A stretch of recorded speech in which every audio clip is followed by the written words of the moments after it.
Pemirsa, KPK tidak berniat untuk bertemu dengan Amin Rais terkait dugaan uang Alkes mengalir ke tokoh reformasi itu. Dan untuk mengetahui alasan KPK tidak menemui Amin Rais, kita bergabung dengan reporter Friendly Sagala dan juru kamera Gerald yang melaporkan langsung dari gedung KPK Jakarta.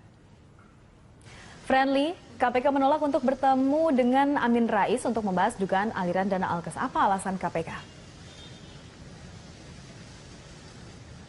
Ya, Yasi, berdasarkan keterangan yang diberikan oleh juru bicara KPK, Febri Diansyah, mengatakan bahwa hingga saat ini KPK belum menerima pernyataan ataupun surat permohonan resmi dari Amin Rais terkait keinginannya yang ingin bertemu dengan pimpinan KPK untuk menjelaskan aliran dana kepada dirinya terkait pengadaan alat kesehatan. Tapi Febri Diansyah mengatakan dan juga memastikan bahwa pimpinan KPK tidak akan bertemu dengan Amin Rais. Dan alasannya adalah karena memang pimpinan KPK memiliki kewajiban untuk menjaga integritas dan juga independensinya untuk menangani kasus-kasus korupsi, apalagi memang Amin Rais ini disebutkan muncul namanya dalam persidangan kasus dugaan korupsi dalam pengadaan alat kesehatan yang melibatkan terdakwa mantan Menteri Kesehatan Siti Fadila Supari yang merupakan kasus yang sedang ditangani oleh KPK. Artinya ketika memang Amin Rais ini masih berkaitan dengan kasus yang sedang ditangani oleh KPK, itu artinya pimpinan KPK akan menolak bertemu secara langsung dengan Amin Rais. Namun tadi Febri Diansyah mengatakan bahwa apabila memang Amin Rais memiliki informasi terkait adanya indikasi dugaan korupsi, maka ini dapat langsung diadukan kepada unit pengaduan masyarakat yang dimiliki oleh KPK. Nantinya KPK akan mempelajari terlebih dahulu informasinya. Apabila informasinya valid, maka akan segera ditindaklanjuti. Dan berikut kita dengarkan kembali pernyataan selengkapnya dari juru bicara KPK, Febri Diansyah. Perkara kita tahu sebelumnya dalam proses tuntutan sudah disebutkan sejumlah nama dan sejumlah peristiwa masih dalam rangkaian konstruksi kasus dengan terdakwa mantan Menteri Kesehatan di era sebelumnya. Nah, tentu saja pimpinan tidak dapat menemui yang bersangkutan ketika masih terkait secara langsung dengan perkara yang sedang ditangani oleh KPK. Namun jika ada informasi indikasi tindak pidana korupsi atau laporan terkait indikasi tindak pidana korupsi, silakan disampaikan pada KPK. Kita memiliki unit pengaduan masyarakat atau DUMAS dan nanti akan diterima di sana.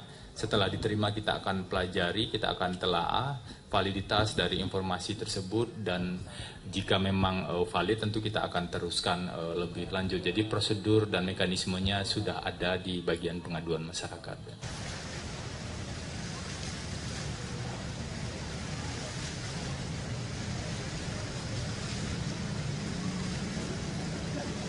Ya sih, terkait adanya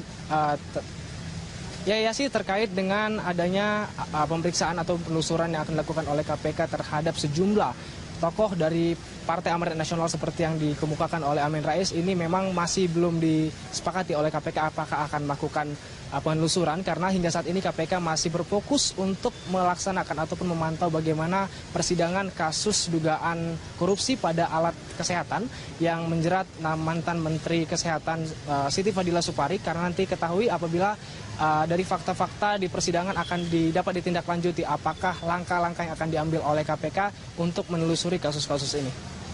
Ya sih. Baik, terima kasih Friendly atas informasinya. Pemirsa, Friendly Sagala dan juru kamera Gerald yang melaporkan langsung dari gedung KPK Jakarta. Nasional Amin Rais menggelar konferensi pers di rumahnya di kawasan Jakarta Selatan pukul 10 pagi tadi. Konferensi pers digelar untuk menanggapi pernyataan jaksa KPK yang menyebut Amin Rais menerima aliran dana korupsi pengadaan alat kesehatan. Dan pemirsa, Eva Wondo akan melaporkan informasi selengkapnya. Ya Eva, bisa ceritakan apa saja yang kali ini disampaikan oleh Amin Rais dalam konferensi pers? Ajeng, ada beberapa hal yang disampaikan oleh mantan Ketua Umum Partai Amanat Nasional yang juga merupakan mantan Ketua MPR dalam konferensi pers yang berlangsung sangat singkat di kediamannya di kawasan Jakarta Selatan, hanya kurang lebih tidak sampai 10 menit. Dalam konferensi pers ini Amin Rais menyatakan mengakui pernah menerima aliran uang dari mantan Ketua Umum Partai Amanat Nasional Sutrisno Bachir. Tadi dalam konferensi persnya Amin Rais menyatakan bahwa bahwa uang yang ia terima dari Sutrisno Bachir ini dalam jangka waktu atau rentang waktu Januari hingga Agustus di tahun 2007 yang lalu. Namun ia menjelaskan bahwa uang yang diterima dari Sutrisno Bachir merupakan uang bantuan operasional untuk bantuan kegiatan keagamaan dan juga kegiatan sosial yang dilakukan oleh Amin Rais. Kemudian ia juga menjelaskan bahwa hubungannya dengan Sutrisno Bachir sudah berlangsung lama sehingga ia menyatakan bahwa pemberian bantuan dalam bentuk uang dari Sutrisno Bachir merupakan hal yang wajar. Selengkapnya kita simak pernyataan yang disampaikan oleh Amin Rais berikut ini.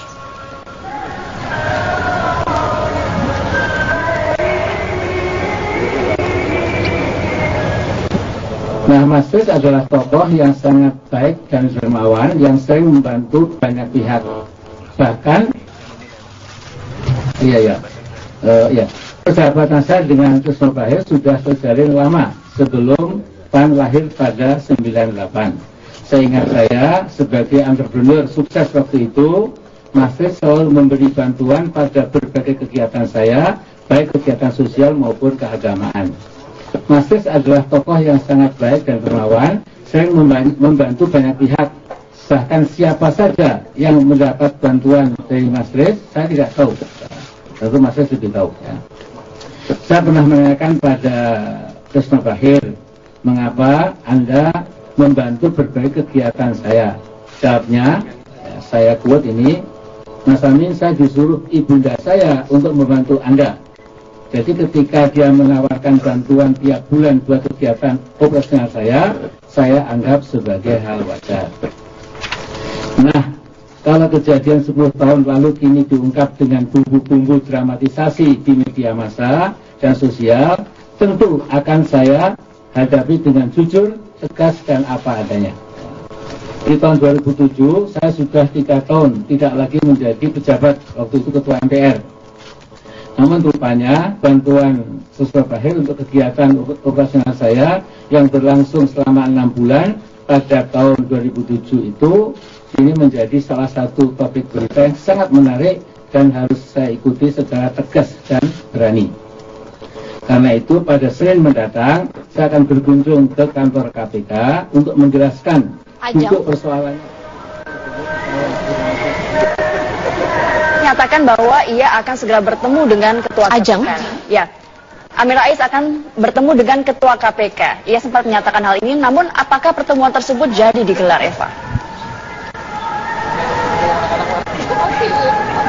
Ya, Ajeng tadi dalam konferensi persnya Amin Rais juga menyatakan bahwa ia akan segera mendatangi KPK untuk bertemu dengan Ketua KPK Agus Raharjo.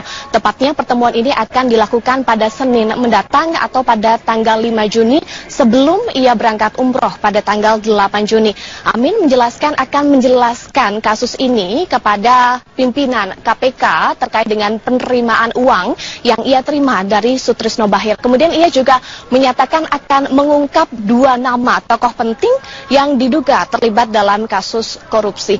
Nah, sebelumnya nama Amin Rais ini disebut dalam persidangan pembacaan tuntutan mantan Menteri Kesehatan Siti Fadilah Supari tepatnya pada Rabu lalu, dan disebutkan oleh jaksa KPK bahwa Amin Rais menerima aliran dana sebesar 600 juta rupiah yang dibagi dalam 6 kali transfer atau pengiriman uang. Dan disebutkan juga dalam fakta persidangan yang terungkap dalam sidang mantan Menteri Kesehatan Siti Fadilah Supari bahwa Siti Fadilah Supari ini menyalahgunakan wewenangnya dengan menunjuk PT Indofarma sebagai penyedia barang dan jasa dalam kasus tersebut, dan diduga ini menerima atau mengirimkan aliran dana ke Sutrisno Bachir Foundation. Ajeng, demikian kembali ke Anda di studio. Ya, Eva Wono, terima kasih atas laporan Anda. Selamat kembali bertugas. Ketua Umum Partai Amanat Nasional Zulkifli Hasan menolak berkomentar perihal tudingan aliran dana 600 juta rupiah ke rekening Amin Rais. Kan sebagai ketua Dewan. Iya, tanya ke sana. Kalau yang lain boleh. Tanya langsung. Iya, sekarang lagi dikumpul, kalau mau datang sana tanya langsung. Tapi ada koordinasi dengan partai. Tanya langsung sana. Ya, di Gandaria nanti dijelaskan daripada potong-potong. Oke? Jam 10. Jadi kalau mau berangkat sekarang, boleh. Yang lain ada? Ya pemirsa sementara. Ya Iqbal, baru saja acara peringatan hari lahirnya Pancasila yang jatuh pada 1 Juni ini selesai digelar di Gedung Pancasila, tepatnya di Gedung Kementerian Luar Negeri. Dan saat ini sejumlah tamu undangan telah mulai meninggalkan tempat acara, di mana hari ini resmi dimulainya, atau setiap 1 Juni akan dimulainya setiap hari libur nasional setiap tahunnya. Dan salah satu tamu yang hadir pada hari ini adalah salah satu ketua Forum Rektor Indonesia yang juga bisa dikatakan sebagai cendekiawan Muslim.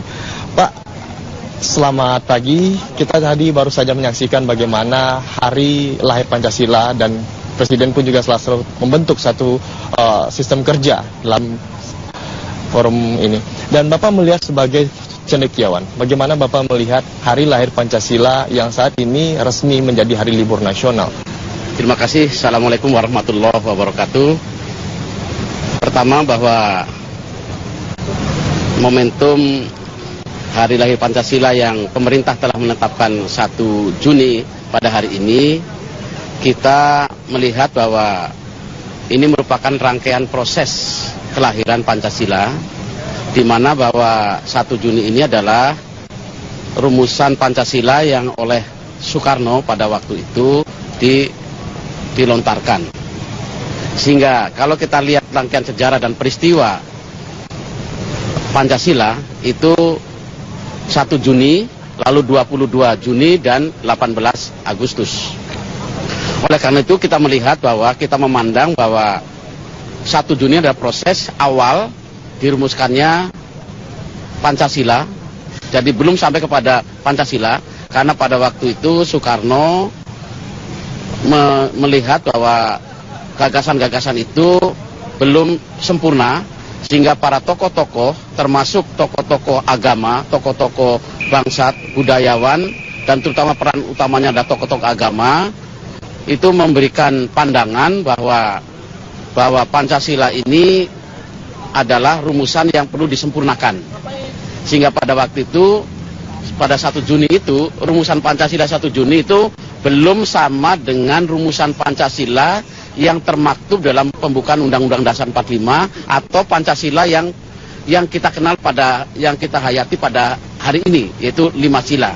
Karena pada waktu 1 Juni itu adalah rumusan Pancasila, contohnya adalah sila pertama itu pada waktu itu masih ditempatkan pada sila yang kelima.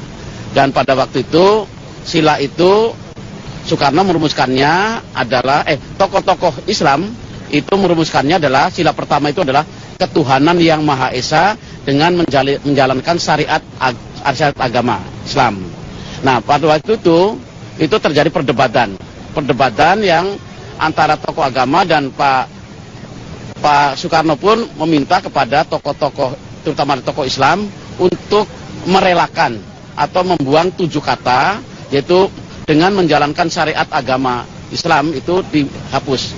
Nah, itulah kalau kita melihat bahwa momentum itu adalah merupakan kebesaran jiwa dari seluruh tokoh, terutama ada tokoh agama, wabil khusus ada tokoh umat Islam yang rela menghapus 7 kata itu, sehingga menjadi bunyinya, rumusannya menjadi ketuhanan yang Maha Esa, dan ditempatkan kepada sila yang pertama. Oleh karena itu merupakan hadiah terbesar umat Islam dan hadiah para tokoh bangsa di dalam merumuskan Pancasila itu. Prof, jadi sebenarnya Pancasila itu sudah final sebenarnya, tidak perlu lagi diperdebatkan seharusnya. Tapi juga melihat Anda sebagai cendekia Muslim dan juga sebagai tokoh pendidik juga melihat nilai-nilai Pancasila itu sudah mulai terkikis, khususnya di kalangan mahasiswa dan juga ilmu sekolahan. Termasuk radikalisme pun sudah mulai masuk ke sekolah. Anda melihat seperti apa sebagai? Ya, jadi pertama bahwa Pancasila yang kita yakini kebenarannya dan ini sudah mengkristal menjadi suatu pandangan hidup, menjadi pedoman hidup, dan menjadi bagian dari kehidupan bangsa Indonesia yang sudah termaktub dalam pembukaan Undang-Undang Dasar 45, yaitu sila ketuhanan sampai kepada keadilan sosial bagi seluruh Indonesia. Ini adalah Pancasila yang sudah final. Oleh karena itu kita kembalikan kepada kesadaran para tokoh pada waktu itu, Pancasila yang sudah final ini sekarang itu tinggal diimplementasikan dalam kehidupan yang real, yang nyata dalam kehidupan berbangsa dan negara. Tadi dikatakan ada kekhawatiran bagi generasi muda atau bangsa saat ini yang melihat bahwa nilai Pancasila atau nilai Pancasila itu mulai terkikis. Ya, ini memang arah ke situ ada, karena sekarang mungkin juga kalau kita lihat ada juga yang mungkin ada yang tidak hafal Pancasila, hafal saja tidak, atau ngerti Pancasila tidak.